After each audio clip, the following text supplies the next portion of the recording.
Wanneer dit kom om vir die regte span te speel, dan is FIFA vandag heeltemal uit. Want dit gaan nie oor FIFA of oor Braziliaans of oor Engeland of oor Bafana Bafana nie. Maar dit gaan oor die keuse wat jy moet maak om te sê, die wêreld of Jesus. En weet jy, ek kom 'n ding agter, ek is nou al meer as 10 jaar by Radio Ripple.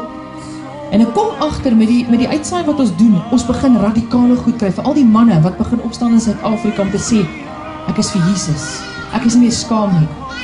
13 jaar terug toe ons hierdie projek gedoen het, het ons 180.000 van hierdie lapelle verkoop wat in die land ingegaan het. En dis asof daar 'n stroom begin het na loftes vir Jesus, na Mighty Men. Begin manne en vroue en selfs kinders opstaan en te sê, ek is nie skaam om te sê, ek is kind van God nie. En dit is ook om ons besluit het, ons gaan hierdie projek weer doen, Anora en Monique, het besluit, dit is 'n goeie idee om hierdie projek te doen, want dit gaan nie oor geld maak nie, dit gaan nie oor die embleem, dit gaan oor, ek wil getuig.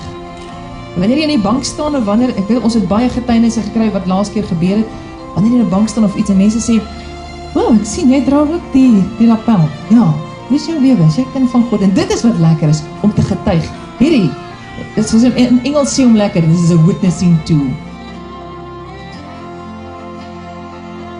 Hy verteenwoordig so baie goeders, dit is 'n jeug vir Jesus, dit is 'n anker, dit is 'n vishoek, wat ons geanker in Jesus is 'n vishoek, as jy mense in siele wil vang, en die visie daar so sê ons, die Heilige Gees is by ons. My naam is Luke en ek is branded for Jesus.